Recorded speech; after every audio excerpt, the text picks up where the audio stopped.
வக்ரதுண்ட மகாகாய சூரியகோடி சமப்பிரப அவிக்னம் குருமே தேவ சர்வகாரியேஷு சர்வதா. தென்னாட்டுடைய சிவனே போற்றி, என் நாட்டவர்க்கும் இறைவா போற்றி. நண்பர்களே, புத்தம் புதிய வீடியோவில் உங்கள் அத்துணை பேரையும் சந்திப்பதில் மிக்க மகிழ்ச்சி கொள்கிறேன். இப்போ நம்ம பார்த்துட்டு வருது குரு வக்ர பயிற்சி பலன்கள் 2024 வரிசையில் மேஷம், ரிஷபம், மிதுனம் பார்த்தோம். இன்றைக்கி நம்ம கடகராசியை பற்றி பார்க்க போகிறோம். குரு வக்ர பயிற்சியானது 9th அக்டோபர் 2024 4th பிப்ரவரி 2025 வரைக்கும் நடக்கப் போகிறது. இந்த குரு பகவான் ரிஷபராசியில் தற்சமயம் ரோகிணி நட்சத்திரத்தில் இருக்கக்கூடிய குரு பகவான் வெகு விரைவில் மிருகசீரிட நட்சத்திரத்திற்கு போய் அங்கே வக்ரமாகி அந்த வக்ர நிலையில் 9ஆம் தேதி அக்டோபர்லேருந்து 4ஆம் தேதி பிப்ரவரி வரைக்கும் இருக்கப் போகிறார். இந்த வக்ர நிலையில் குரு பகவான் எந்த விதமான பலன்களை செய்ய போகிறார் என்பதை பற்றி பார்ப்போம். இந்த வகையில் கடகராசி காலபுருஷனுடைய 4ஆம் வீடு கடகராசி. சந்திர பகவான் ஆட்சி பெற்று செவ்வாய் பகவான் நீச்சம் பெற்று குரு பகவான் உச்சம் பெறக்கூடிய அற்புதமான ஒரு வீடு.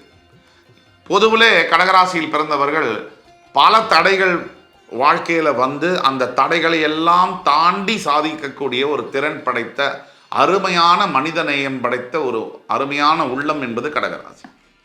எதையும் எளிதில் மறக்கக்கூடிய சக்தி என்பது கடகராசிக்கு இருக்காது. வாழ்க்கையில் நல்லதானாலும் கெட்டதானாலும் அதை அப்படியே மனதில் போட்டி வைக்கக்கூடிய ஒரு அபூர்வமான ஒரு விஷயமும் இந்த கடகராசி என்பவர்களுக்கு உண்டு. யானை 1000 வருஷம் ஆனாலும் மறக்காதுன்னு சொல்லுவாங்க. சில விஷயங்களை, சில சம்பவங்களை, நல்லதையும் சரி கெட்டதையும் சரி. அந்த மாதிரி கடகராசி என்பவர்களால் அதே மாதிரி இருக்கிற இடத்திலிருந்து இடம்பெயர்ந்து கொண்டே இருக்கக்கூடிய தன்மை உடையது கடகராசி என்பவர்கள். அதிகமான சிந்திக்கக்கூடிய தன்மை, அதிகமாக சிந்தனை செய்யக்கூடிய ஆற்றல், கிரியேட்டிவிட்டி இருக்கக்கூடிய கலைஞர்களாக இருக்கக்கூடியது கடகராசி என்பவர்கள், தலைவர்களாக இருக்கக்கூடியவர்கள். இந்த கடகராசி என்பவர்களுக்கு இது நாள் வரைக்கும் உங்களுடைய 10ஆம் வீடு என்று சொல்லக்கூடிய மேஷராசியிலிருந்து வந்த குரு பகவான் மே 1ஆம் தேதி பெயர்ந்து ரிஷபராசிக்கு வந்து விட்டார். இப்போ அவர் ரிஷபராசியிலேயே ரோகிணியிலிருந்து மிருகசீரிட நட்சத்திரத்திற்கு போய் அங்கே வக்ரம் பெற போகிறார். குரு பகவானை பொறுத்த வரைக்கும் 2 விஷயம். ஒன்று அவர் இருக்கிற இடம், 2 அவருடைய பார்க்கின்ற பார்வை. குருக்கு 5, 7, 9 பார்வைகள் உண்டு. உங்களுக்கு 11ஆம் இடத்துல லாபஸ்தானத்தில் இருக்கக்கூடிய குரு பகவான். இப்போ குரு பகவான் இருக்கக்கூடியது ரிஷபம். அவர் ரிஷபத்தில் லாபஸ்தானத்தில் குரு இருக்கிறது என்னமோ நல்லதுன்னா கூட, ஆனால் ரிஷபம்ங்கிறதுனால உங்களுடைய வருமானத்தில் மே 1ஆம் தேதிக்கு பிறகு ஏற்ற இறக்கங்களை கொண்டு வந்திருப்பார் குரு பகவான். இது ரொம்ப முக்கியம். மூத்த சகோதரர்களை கூட குறிக்கக்கூடிய 11ஆம் ஸ்தலத்தில் மூத்த சகோதரர் அண்ணா அக்கா மூலியமாக தொந்தரவுகளை இல்லை அந்த உறவுகளில் சற்று தேய்மானத்தை கொடுத்திருக்கக்கூடிய வாய்ப்பு என்பது அதிகமாக கடகராசி என்பவர்களுக்கு மே 1ற்கு பிறகு உண்டு. தவிர குரு பகவான் வேலை செய்யக்கூடிய இடத்துல கடகராசி என்பவர்களுக்கு கடந்த ஒரு 2-3 மாசமாக தொல்லைகள் வந்திருக்கும். அதுவும் குரு பகவானுடைய இந்த பயிற்சியினால் இப்போ வக்கரகதி அடையப் போகிறார். குரு பகவான் முழு சுபர், உங்கள் ராசியில் உச்சம் பெறக்கூடியவர். இதெல்லாம் ஒரு பக்கம் தூக்கி வச்சுட்டா கூட அவர் ஒரு கிரகம் உங்களுக்கு நல்லது செய்யணும்னா அந்த கிரகம் நல்ல நிலைமையில் இருக்க வேண்டும். இது ரொம்ப முக்கியமான ஒரு பாயிண்ட். நாமளே நல்ல நிலைமையில் இருக்கலன்னு சொன்னால் நம்ம மற்றவங்களுக்கு எப்படி நல்லது செய்ய முடியும்? அந்த அளவிலே குரு பகவான் தற்சமயம் இருக்கக்கூடிய ரிஷபராசியில் மிருகசீரிட நட்சத்திரத்தில் அவர் வக்ரகதி அடையப் போகிறார். சாதாரணமாக குரு பகவான் நேர்கதியில் இருக்கும்போது உங்களுக்கு நல்ல பலனை தரணும். அவர் இருக்கிற ஸ்தானத்தை பொறுத்து அந்த நல்ல பலன்கள் மாறும். இப்போ வக்ர பயிற்சியில் என்ன நடக்கும்னு சொன்னால், சில நல்ல பலன்கள், சில கெடுதலான பலன்கள், தன்னுடைய ஸ்தானத்திற்கான நல்ல பலன்கள், ஸ்தானத்தில் வக்ரம் அடையக்கூடிய அந்த தன்மைக்கான, அதாவது 11ஆம் இடம் என்பது உங்களுக்கு ஏற்ற இடம்தான். அந்த 11ஆம் இடத்துல குரு இருக்கிறது, சஞ்சரிக்கிறது யோகம்தான். ஆனால் அந்த 11ஆம் இடம் குரு பகவானுக்கு ஆகாத இடமாக இருக்கு. அதுதான் பிரச்சனை. அந்த வகையில் இப்போ வக்ரம் அடையும் போது நல்லதையும், நேர்கதியில் இருந்தால் தரக்கூடிய நல்ல பலன்கள் மாறுதலான பலன்களாக மாறுவும் இந்த வக்ர பயிற்சியில் நடக்கும். இப்போ முதல்ல எது நல்லது நடக்கும் அப்படின்னா, அவருடைய 5ஆம் பார்வையால் வக்ர கதியில் உங்களுடைய 3ஆம் வீடு என்று சொல்லக்கூடிய கன்னி ராசியை பார்ப்பதினால் சகோதர சகோதரிகளிடையே பாசம், பந்தம், அன்பு இப்பொழுது அதிகரிக்கும். இதற்கு முன்னாடி சரியில்லாத நட்பினால் நட்பு பாதிக்கப்பட்ட விஷயங்களில் நண்பரோட பிரிஞ்சு போன நண்பர்களோட நீங்கள் பேச தொடங்கலாம். அதே மாதிரி உங்களுடைய கல்வி படிச்சுக்கிட்டு இருக்கீங்க, மாணவ மாணவியர்கள் ஸ்டூடெண்ட்ஸு கடகராசியில் இருக்கீங்கன்னு சொன்னால் இந்த காலகட்டங்கள் உங்களுடைய படிப்பில் உங்களுக்கு நல்ல விஷயங்கள் மேன்மையை தரக்கூடிய காலமாக இந்த 5 மாதம் இருக்குது. அக்டோபர் 9th பிப்ரவரி 4th முக்கியமான டிசிஷன், எஜுகேஷன் ரிலேட்டட் டிசிஷன் எடுக்கணும்னா இந்த பீரியடை நீங்கள் பயன்படுத்தி எடுக்க முடியும்.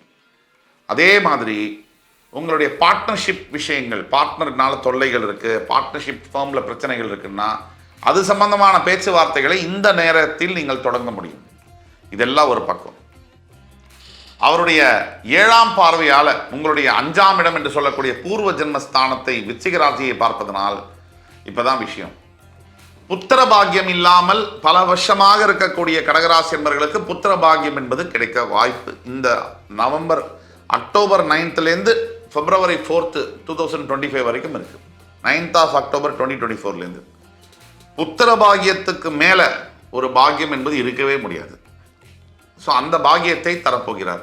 பூர்வ ஜென்மஸ்தானம்னா மொத்தமாக வாழ்க்கையில் நல்லது நமக்கு நடக்கணும்னா 5ஆம் இடம் சுத்தமாக இருக்கணும் அப்படிங்கிறது டெக்னிக்கலான உண்மை. அந்த 5ஆம் இடத்தை குரு பார்வை விடுவதனால் அனைத்து யோகங்களும், நல்ல பொருள்கள், செலவுகள், நகை, பணம், இந்த வீடு வாங்கக்கூடிய, வாகனங்கள் வாங்கக்கூடிய, நல்ல ட்ரெஸ் பண்ணிக்கக்கூடிய யோகங்கள், சமுதாயத்தில் மதிப்பு, மரியாதை, அந்தஸ்து வரக்கூடிய யோகங்கள், பதவி உயர்வு வரக்கூடிய, ஐடி ஆஃபீஸில் ஒர்க் பண்ணக்கூடிய இருக்கவங்களாம் அவங்களுக்குலாம் ப்ரமோஷன் இன்சென்டிவ்ஸ் தரக்கூடிய யோகங்கள்லாம் தரக்கூடிய அளவில் இந்த குரு பகவான் வருகிறார். அதே மாதிரி அவருடைய 9ஆம் பார்வையால் உங்களுடைய 7ஆம் வீடு என்று சொல்லக்கூடிய மகர ராசியை பார்ப்பதனால் திருமணமாகாமல் ரொம்ப வருஷமாக காத்துக்கிட்டு இருந்தவங்களுக்கு இந்த திருமணம் சம்பந்தப்பட்ட ஒரு டேர்னிங் பாயிண்ட் நடக்கும். எய்தர் லவ் பண்ணிட்டு இருக்கீங்க, அரேஞ்ச் மேரேஜுக்கு ஒத்துக்கலை, இப்போ அரேஞ்ச் மேரேஜுக்கு ஒத்துக்குவாங்க. இல்லை நல்ல அலையன்ஸ் அமையலை, இப்போ நல்ல அலையன்ஸ் அமையறதுக்கு என்ன பண்ணணும்? ப்ராக்டிக்கலாக எடுத்துக்கங்க. ஒரு ஆண் இருக்கார், அவருக்கு நல்ல அலையன்ஸ் அமையணும்னா என்ன பண்ணணும்? அவர் பார்க்கறதுக்கு முதல்ல நல்லா இருக்கணும், நல்லா படிச்சிருக்கணும், நல்ல வேலையில் நல்லா சம்பாதிக்கணும், நல்ல ஃபேமிலி பேக்ரவுண்ட் இருக்கணும். இது எல்லாமே இருக்குது. நான் காமிக்கிறேன் கடகராசியில் ஒரு 10,000 பேர் இந்த மாதிரி இருக்காங்க. ஆனால் ஒரு பொண்ணு அவருக்கு அமையலை. இதுக்கு என்ன காரணம்? யாராலையும் காரணம் சொல்லவே முடியாது. நம்மளுடைய அறிவுக்கு அப்பாற்பட்ட காரணங்கள். ஏன்னா அவருக்கு குரு பலம் வரவில்லை, கல்யாணத்துக்கு உண்டான நேரம் அமையவில்லை. இதுதான் காரணம்.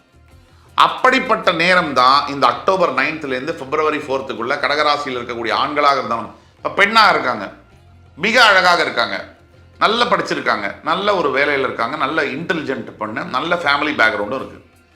ஏன் இந்த பெண்ணுக்கு சரியான மாப்பிள்ளை அமையவில்லை? இதுக்கு ஒரே காரணம் பிளானட்டுடைய இம்பேக்ட் தான். குரு பலம் வரவில்லை. இந்த குரு பார்வை உங்களுடைய 7ஆம் இடத்தில் வரும் பொழுது 9th October 4th February மாப்பிள்ளை யாருன்னு காமிச்சு கொடுத்துரும். கல்யாணத்தையும் ஃபிக்ஸ் பண்ணியே கொடுத்துருவார் குரு பகவான். இந்த மாதிரியான அமைப்புகள்லாம் இருக்குது. இப்போ அடுத்தது பிரச்சனைகளுக்கான தீர்வு என்னன்னு பார்ப்போம். எல்லா ராசிக்கும் சொல்கிற மாதிரி முதல்ல நீங்கள் பண்ணக்கூடியது குரு பகவானுடைய காயத்ரி மந்திரம். அது 21 முறையிலேருந்து 101 முறை வரை டெய்லி சொல்லணும். ஒவ்வொரு வியாழக்கிழமையும் வயதான முதியவர்களுக்கு உணவளிப்பது, உடை அளிப்பது 2வது தீர்வு. 3வது தீர்வு, அனாதைகளாக இருக்கக்கூடிய பெண் குழந்தைகளை தத்தெடுத்து அவர்களுக்கு உண்டான கல்வி செலவு மாதம் 1,500 2,000 உங்களால் எவ்வளவு முடியுமோ. சில கோடீஸ்வரர்கள் கூட நமக்கு தெரியும், சார் நான் இன்னைக்கு 1,000 ரூபாய்க்கு தர்மம் பண்ணிட்டேன்னு. அது புண்ணியம் இல்லை, பாவம். உங்களுக்கு முடிந்த அளவிற்கு நீங்கள் செய்ய வேண்டும். அதுதான் உண்மையான புண்ணியம். ஆக தர்மம் தலை காக்கும் என்ற சொல்லிருக்கிறங்க. இப்போ நாம் கொடுத்த தீர்வுகள், பரிகாரங்கள்லாம் நீங்கள் செய்யும் பொழுது உங்களுடைய வாழ்க்கையில் சத்தியமாக வெற்றி வந்தே தீரும் என்று சொல்லி மறுபடி உங்கள் எல்லோரையும் சந்திக்கும் வரை என் அன்பிற்குரிய கடகராசி நேயர்களே, உங்கள் அத்தனை பேரிடமிருந்து விடைபெறுவது உங்கள் சுபாஷ் பாலகிருஷ்ணன். நன்றி, வணக்கம், வாழ்க வளமுடன்.